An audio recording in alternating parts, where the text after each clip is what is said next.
नमस्कार मित्रों, एक बार फिर से आप सभी का स्वागत है आपके अपने यूट्यूब चैनल फ्यूचर एकेडमी में।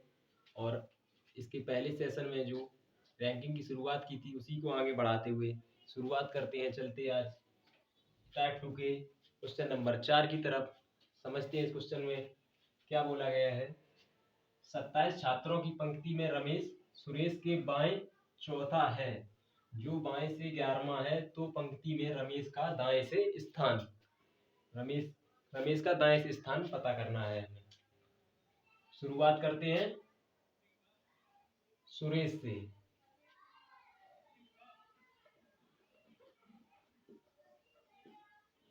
क्वेश्चन में बोला गया है रमेश है सुरेश के बाएं चौथा है, जो बाएं से 11वां है। जो किसके लिए है? सुरेश के लिए। मैंने बताया था कल, जो किसके लिए लगाते हैं? ऑब्जेक्ट और एवं किंतु परंतु, और किसके लिए लगाते हैं? सब्जेक्ट के लिए। तो जो है पंक्ति में 11वें स्थान पर है सुरेश,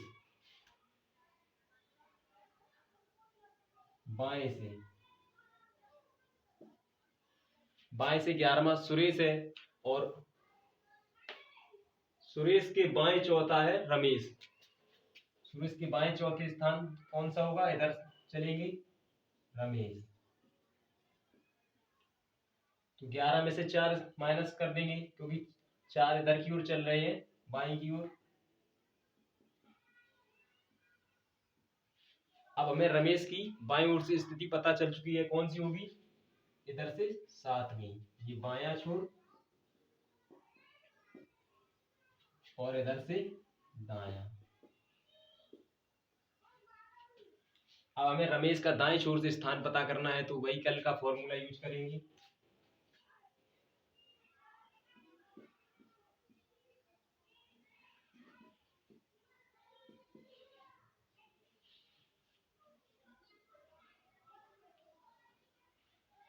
टी की वैल्यू है पता है क्वेश्चन में। टोटल छात्रों की संख्या कितनी है? 27 प्लस 1, और रमेश की लेफ्ट से वैल्यू क्या है? 7, और राइट की वैल्यू इससे निकाल लेंगे। 27 प्लस 1 28 माइनस 7 बराबर राइट।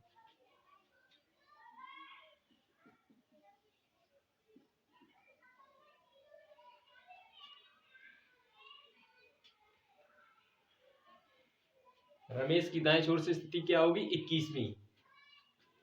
हमें रमेश की स्थिति पता करनी थी दाएं से, तो पहले रमेश का बाएं से भी स्थिति पता करनी होगी, तभी तो हम स्थिति पता कर पाएंगे दाएं छोर से। एक छोर से अगर स्थिति पता है और अगर कुल छात्रों की संख्या पता है, तो हम दूसरे छोर की स्थिति आसानी से पता कर लेंगे। अब हमें बाएं छोर से स्थान पता था 7वां, और दाएं से पूछा गया था, तो कुल छात्र है 27, तो टी की वैल्यू 27, और लेफ्ट से वैल्यू दी गई है 7वीं, तो इसमें से 7 हटा के 28 माइनस 7 बराबर 21।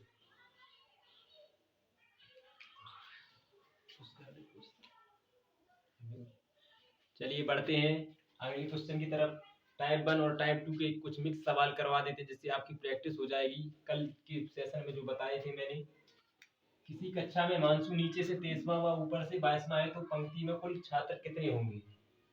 हमें दाएं और बाएं से स्थिति पता है, और कुल छात्रों की स्थिति बतानी कुल कितने होंगे। तो फॉर्मूला क्या लगाएंगे? फ्रंट फर्स्ट से और लास्ट से वैल्यू हमें पता है, और टोटल छात्रों की वैल्यू हमें पता करनी है।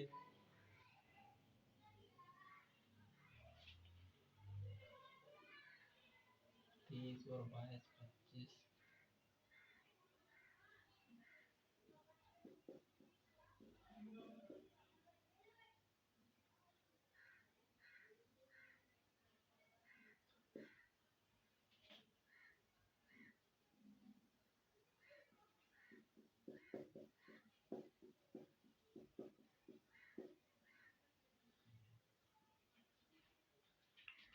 टोटल छात्रों की संख्या कितनी होगी?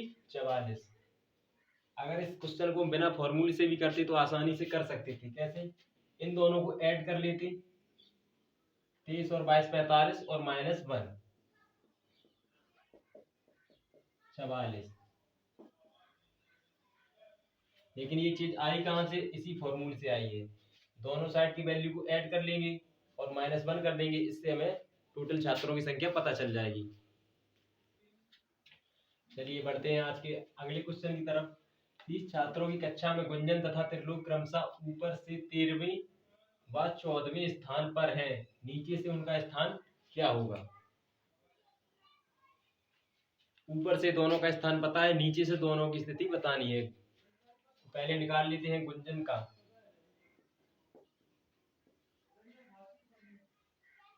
ऊपर से स्थिति पता है 13वीं है,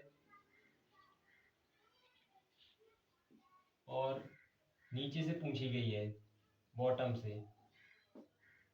-1 बराबर टोटल।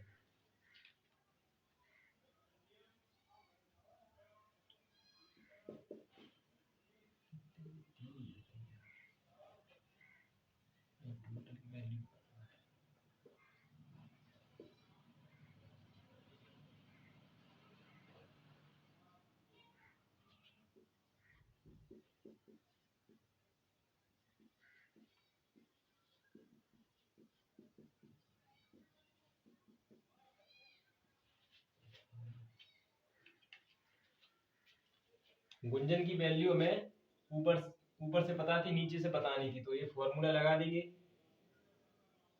फ्रंट से और बॉटम से -1 बराबर टोटल। टोटल की वैल्यू हमें पता है और फ्रंट से वैल्यू पता है, बॉटम से बतानी है।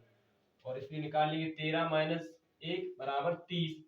और इस 12 को इस तरफ पक्षांतर कर दिया तो 30 में से 12 गए 18। गुंजन की नीचे से वैल्यू कितनी होगी, 18वीं। अब त्रिलोक की वैल्यू भी निकाल लेंगे नीचे से।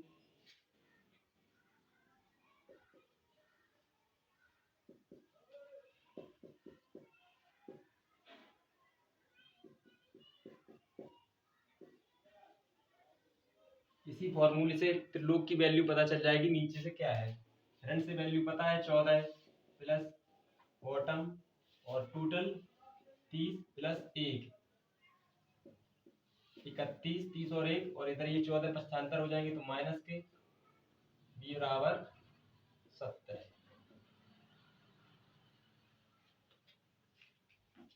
त्रिलोक का नीचे से स्थान 17वां होगा।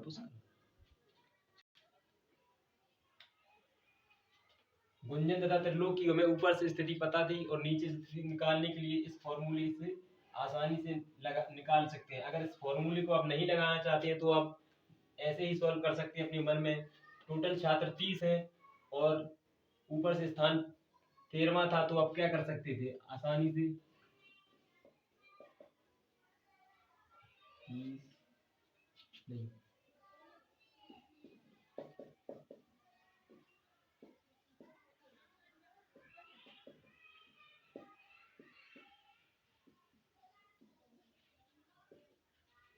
आप मन में भी सॉल्व कर सकते थे इस सवाल को।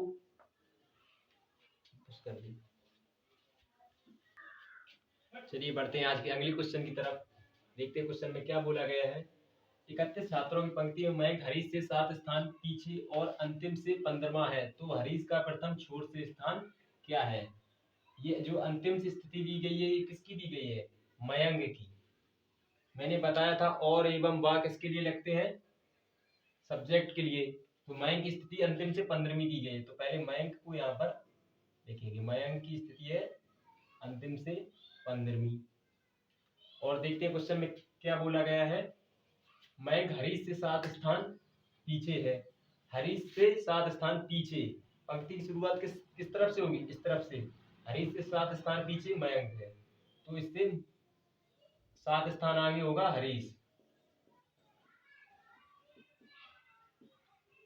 अब हरीश की स्थिति दाएं छोर से क्या होगी, 22वीं। हरीश की स्थिति दाएं से पता चल चुकी है, अब हमें बाएं छोर से, प्रथम छोर से बतानी है। और टोटल छात्रों की वैल्यू हमें पता है, तो कैसे निकालेंगे, आसानी से निकाल सकते हैं फॉर्मूले का यूज करके।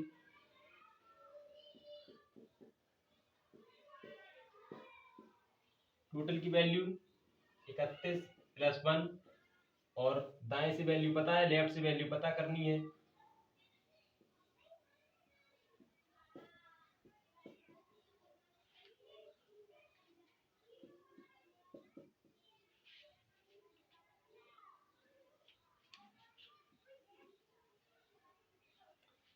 हरीश का प्रथम छोर से स्थान कितना होगा? 10वां स्थान।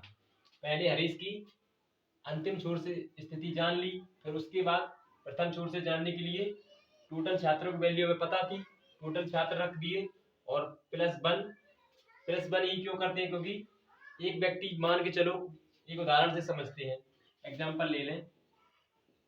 एक कोई व्यक्ति है जो बाएं से चौथा है, 1 2 3 4, एवं दाएं से भी चौथा है, 1 2 3 4।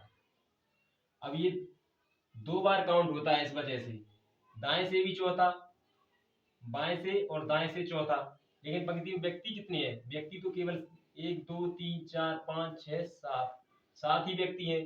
तो इसलिए 4 + 4 - 1, इस तरीके से ये 1 माइनस इसलिए करते हैं हर बार।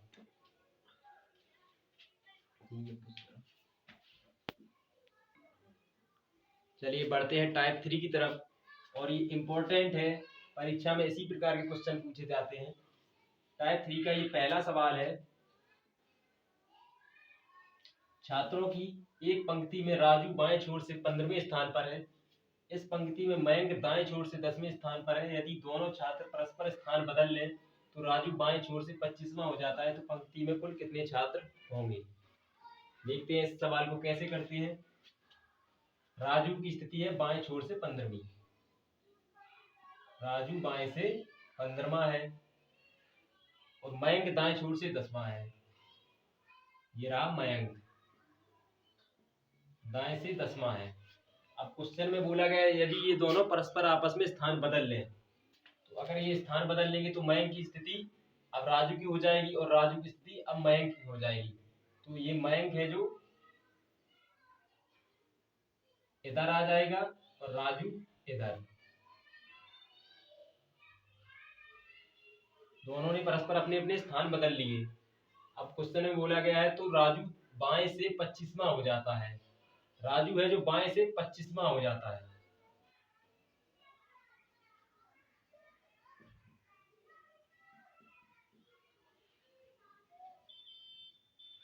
राजू बाएं से 25वां हो जाता है। अब इससे हमें कोई मतलब नहीं, हमें राजू की दोनों छोर से स्थिति पता चल चुकी है। ये दाएं से 10वीं स्थिति और बाएं से 25वीं स्थिति। अब इन्हीं दोनों से हम कुल छात्रों की संख्या आसानी से पता कर लेंगे। कुल छात्र निकालने के लिए मैंने फॉर्मूला बताया था, T = left plus right minus 1। अब लेफ्ट से वैल्यू पता है 25वीं, ये किस राजू को लेकर इसकी वैल्यू पता करेंगे। लेफ्ट से वैल्यू कितनी है? 25वीं, और राइट से 10वीं। 25 + 10 35 - 1। पंक्ति में कुल छात्रों की संख्या कितनी होगी? 34। क्वेश्चन में बोला गया था राजू बाएं से 10वां है, बाएं से 15वां है और मयंक के दाएं छोर से 10वां। अब इन दोनों ने परस्पर अपने स्थान बदल लिए, मयंक की जगह पर राजू और राजू की जगह पर मयंक, लेकिन इनकी जो स्थितियां थी पहले वाली वो सेम ही रहेगी। ये 15वां यहीं रहेगा और ये 10वां यहीं पर। ये स्थितियां नहीं बदलेगी, दोनों का स्थान जरूर बदलेगा, एक दूसरे की जगह पर बैठ जाएंगे लेकिन स्थिति वही रहेगी। अब इधर से ये 10वां है, दाएं से 10वां और बाएं से 25वां। अब दोनों छोर से स्थिति पता है, तो कुल छात्र निकालने के लिए मैंने